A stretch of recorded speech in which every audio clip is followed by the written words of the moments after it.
ये जरूर है कि जहाँ तक सरकारी नौकरी का सवाल है तो 4.5 लाख सरकारी नौकरी दी गई, संविदा के आधार पर जिस तरीके से नौकरियां दी गई, ये एक बड़ा काम किया गया और इसको और आगे बढ़ाने की जरूरत है। नहीं, संविदा तो अपने में कोड है भैया, संजीव बाबू दिया संविदा तो अपने में कोड है, लेकिन हम मुश्किल है कि जब से हम लोगों ने आंख खोली तब से संविदा सुन रहे, यानी कि हर दल की सरकार आ गई, संविदा से ऐसी मोहब्बत हुई कि संविदा के अलावा कहीं सोचे ही नहीं।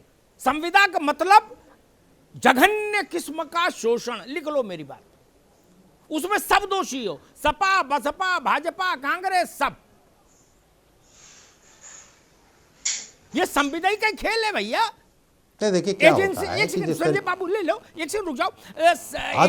एजेंसी के थ्रू आप वर्कफोर्स लेंगे, ठीक, 15% 20% कमीशन खाएगा एजेंसी वाला, उसमें से मिठाई भी देता है, जो उसको ऑर्डर देता है उसको मिठाई भी जाती है, वो अलग विषय है, लेकिन उतनी उधर कट गई। 11 महीने की इनका वो करेंगे, ठीक,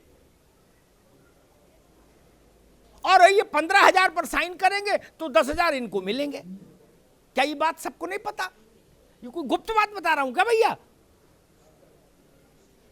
और ये आज नहीं, ये अनवरत सिलसिला चल रहा पूरे देश भर में, अति हो गई।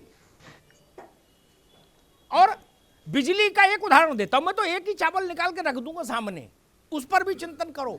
बिजली विभाग में जो परमानेंट है वो लाइन पर नहीं जाता, वो खंबे पे नहीं चढ़ता, ठीक। खंबे पे कौन चढ़ता है? गुड्डू पप्पू बबलू जो संविदा पर है, ठेकेदार के आदमी है। जब वो खंबे से नीचे गिर पड़ते हैं काल का ग्रास बन के, तो उनके प्रति किसी की जिम्मेदारी नहीं होती ना, क्योंकि सरकार के अकाउंट में तो लिखा है SS man power supply company. Guddu Pappu Bablu कौन है? क्या टपक गए तो ठीक, बच गए तो ठीक। संविदा ये कर रही है मित्र। इसलिए संजीव भाई, इस पर सब लोगों को राय बनानी चाहिए कि संविदा का कोड़ खत्म हो। शिवम, संविदा की क्या स्थिति है भैया, जरा एक लाइन में बताइए। सर, संविदा में सिर्फ और सिर्फ शोषण होता है सर, वेतन भी सही समय पे नहीं मिलता है सर। जो वेतन 40,000 के काम पे लोगों से कराया जाना चाहिए, उसमें सर 8-8, 9-9 हजार रुपए, 5-5 हजार रुपए पे सर लोगों को रखा जाता है। जब मन होता है सर कॉन्ट्रैक्टर बाहर निकाल देता है, जब मन होता है सर काम दे देता है, अपने हिसाब से सब चीजें कराता है सर। सिर्फ और सिर्फ शोषण है सर, पूरी तरीके से संजीव बाबू, ये संविदा से तो मेरा बड़ी खिन्नता है मुझे। और देश भर में ये बीमारी, उत्तर प्रदेश में भी ये बीमारी, जिस विभाग में चले जाओ कपीश जी, क्या 2 ही 4 आदमी बैठे 50 मिलेंगे, 2 ही 4 उसमें उत्तर प्रदेश सरकार के एम्प्लॉय मिलेंगे, बाकी सब ठेके पर। ऐसा लगता है पूरा प्रशासन व्यवस्था ही ठेके पर चली गई संजीव जी। नहीं, मुझे डर है किसी दिन पुलिस भी संविदा पर ना कर दो, इस चीज को स्वीकार करने एसडीएम तहसीलदार कलेक्टर कप्तान भी संविदा पर ना कर दें कहीं आप लोग, मुझे ये डर लग रहा है।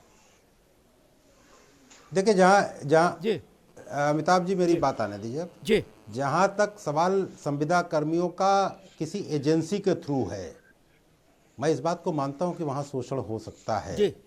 लेकिन जहाँ पर जैसे NHM में है, अब संविदा पर अगर मान लीजिए डॉक्टर्स को रखा गया तो वो किसी एजेंसी के थ्रू नहीं है।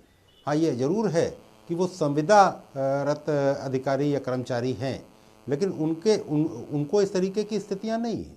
वो अलग बात है कि संविदा के पर बीच में मेरी बात हो रही थी, पार्टी में भी बात हो रही थी और सरकार के भी कुछ महत्वपूर्ण लोगों से बातचीत हो रही थी, और ये एक बात आ रही थी कि संविदा कर्मियों के लिए कुछ ऐसा किया जाए जिससे कि उनको भी परमानेंट टाइप का किया जाए।